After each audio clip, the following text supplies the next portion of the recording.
I'll be straight with you. For 12 years, I told people the exact same lie everybody else in this industry tells you. That bare spot under your tree? Nothing grows there. It's too shady. I said it with a straight face to homeowners. I said it in my own yard, and I believed it, because that's what the bag at the garden center wants you to believe. Shady lawn mix, extra grass seed for shade, more seed, more often, forever. That's not a solution. That's a subscription. And the lawn and garden industry loves a subscription a lot more than it loves your bare patch actually filling in. Here's the part that's going to bother you. In almost every yard I've ever walked, shade did not kill the grass. Shade gets blamed because shade is the thing you can see. The actual killer is happening 4 inches under the surface, running 24 hours a day whether you water that spot or not. And the fix isn't another 40-pound bag of the wrong seed. It's about 1/3 of a pound of something that looks like dust in your palm. Let me tell you about Dale Kowalski. Dale runs a landscaping crew outside Dayton, Ohio, and back in 2019 he called me about a maple in a client's front yard that had turned a perfect circle of lawn into bare, hard-packed dirt. Dale had reseeded that spot 3 springs in a row with the same premium shade blend from the same big box store. 3 years, 3 failures, and the client was starting to ask if Dale even knew what he was doing. Trust me on this one. Dale knew exactly what he was doing. He just had the wrong seed, planted at the wrong time, on top of a problem that had nothing to do with sunlight. So let's talk about what's actually happening under that tree. Why the bag you bought was probably wrong from the start, and how a completely different approach fixed Dale's client's yard for good. Here's what almost nobody tells you about grass and shade. Grass isn't sitting there in the dark, slowly starving and fading away. That's the picture in your head, and it's mostly wrong. When a grass plant doesn't get enough light, it changes strategy. It stretches its blades longer and thinner, chasing light, betting everything on one big solar panel. To pay for that bet, it cuts spending elsewhere. Specifically, roots and tillers, the little side shoots that thicken a lawn and repair bare patches. A healthy sun-grown plant is constantly making new tillers. A shade-stressed plant stops. You end up with grass that's tall, thin-rooted, and can't heal itself. That alone would be survivable. Grass is tough. But there's a second fight happening in that same 6 inches of soil, and it's completely unfair. Most people picture a tree's roots going straight down like it was drawn in a grade school textbook. That's not reality. According to research summarized by Iowa State University Extension, the vast majority of a tree's fine, absorbent feeder roots live in the top several inches of soil, the same layer your grass is trying to survive in, and they spread well beyond the edge of the canopy. A mature shade tree can pull hundreds of gallons of water out of that soil on a hot day, every day. Your grass has a 2-inch root system and a bad attitude. It's not a fair fight. It's not even a fight. That's why the soil under a big tree is bone dry and hard as a driveway, even the day after rain. It's not shade soil. It's desert soil that happens to be shady. And the canopy makes it worse in a way most homeowners never account for.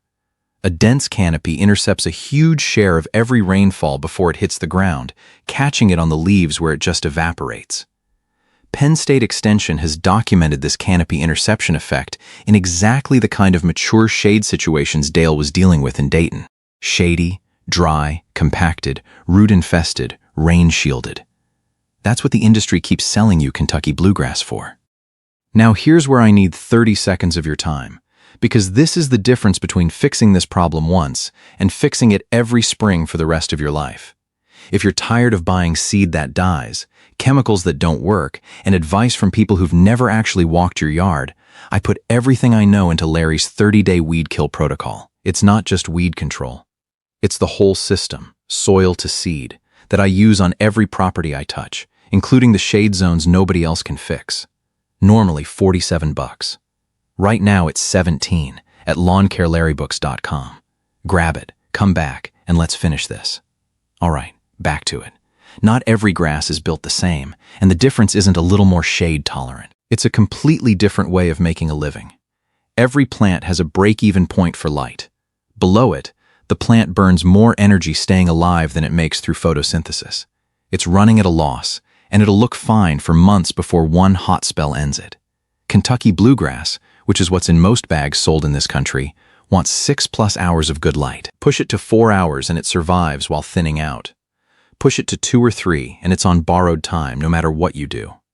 Bermuda is worse. Under a tree, it's just a slow, expensive funeral. Then there's the fine fescues. Creeping red, chewing, hard, sheep fescue. Nobody at the big box store talks about these because they don't have a flashy name. They evolved on rocky forest edges and thin northern soils with short-growing seasons. Their break-even point for light is dramatically lower. They run a profit on filtered light and a handful of dappled hours. Texas A&M, AgriLife, and NC State Extension both list fine fescues as the go-to cool season option for dense shade, specifically because of that low light requirement combined with genuine drought tolerance. And they do it on a dense, fibrous root system that can actually compete in soil already crowded with tree roots. That's what's in the cup. Pour a cup of real fine fescue blend into your hand, and it doesn't look like grass seed. The seeds are needle-thin, light as dust. That's the mechanism, not a flaw. Fine fescue runs around 500,000 seeds per pound. A cup weighs roughly 1/3 of a pound. One kitchen measuring cup, about 150,000 individual grass plants for the price of a sandwich. Small seed means shallow planting. 1/8 of an inch of soil contact is all it needs. No tilling, no digging, no disturbing tree roots you shouldn't be disturbing anyway. Here's the part almost nobody hears about. Some fescue seed is sold as endophyte enhanced. 99% of buyers walk right past that word on the tag. An endophyte is a fungus that lives inside the plant tissue and rides along inside the seed, generation to generation. In exchange for room and board, it makes the plant taste bad and mildly toxic to chinch bugs, sod webworms, and bill bugs. The exact pests that quietly finish off a struggling shade lawn. Cornell's turfgrass program has documented endophyte-carrying fescues showing better stress tolerance than their clean counterparts. But endophytes are alive, and they die. Seed baking in a hot garage for 2 summers can still germinate while the endophyte is long gone. Buy fresh. Check the test date on the tag. It takes 4 seconds to read. Before you buy anything, do this. It costs nothing, and it'll tell you whether you're about to fix this or waste a weekend. Go look at that bare spot 4 times in one day. Morning, midday, mid-afternoon, early evening, and count actual usable light, including moving dappled light. Don't guess from memory. Memory lies about this. 4+ hours, including good filtered light, and fine fescue will work. 2 to 4 hours, or steady bright dappled shade all day. It's winnable. Under 2 hours, dense dark shade all day, north side of the house under a low evergreen. I'll be straight with you. Grass is not the answer there. No seed fixes that. That spot wants mulch, ground cover, or a bed, and forcing turf there is exactly the kind of subscription the industry wants you stuck paying forever. Second test, 10 seconds, more important than the light test. Push a flathead screwdriver into the bare soil, then into your sunny lawn. If it slides into the sunny grass and stops dead under the tree like concrete, that's compaction and drought talking, not darkness. Third test. Dig 1 small spade of soil at the edge of the bare area, 6 inches down. A dense mat of fine, hairy roots, like a scrub pad made of hair, means you found the tree's feeding zone, and now you know exactly who's been drinking your grass's water. Now, the fix. And this is exactly what turned Dale's client's yard around. Start with the canopy, not the ground. Removing the lowest branches and thinning a few interior ones lets low-angle morning and evening light slide in sideways. That's quality light, because the plant isn't fighting heat stress at the same time. Big tree, call an arborist.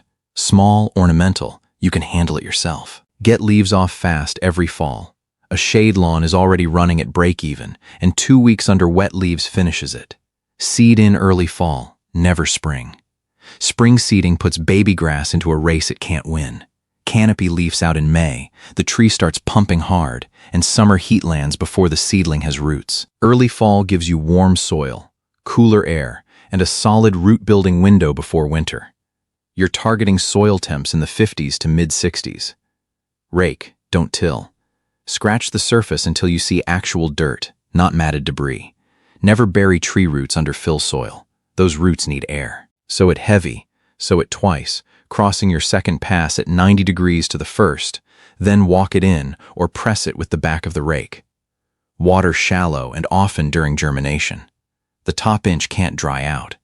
But the moment grass is established, flip completely to fewer, deeper waterings that push moisture down and force those fescue roots to dig deep. And here's the one that shocks people every time. Cut nitrogen way back. The instinct with wheatgrass is to feed it, but under a tree, heavy nitrogen is close to a death sentence. It pushes soft, lush top growth the plant has no light budget to pay for, and you get a flush of tender growth, then disease, then collapse. A light, slow-release feeding in fall is plenty. Raise your mower to 3.5 to 4 inches. More blade means more solar panel on a light-starved plant. And keep the blade sharp, because a torn tip is an open wound on a plant running no immune budget. Stay off it. Shade grass can't repair traffic damage. If people walk that route, put a stepping stone there and stop fighting it. Even a perfect shade lawn thins a little every year as the tree gets bigger. Plan on tossing a cup of fine fescue under there every fall, forever. 4 minutes a year. That's genuinely the whole trick. Dale's crew has done exactly that on that Dayton property every October since, and the bare circle hasn't come back. So here's the real lesson, and it isn't really about grass. That bare circle was never a light problem. It was a matching problem.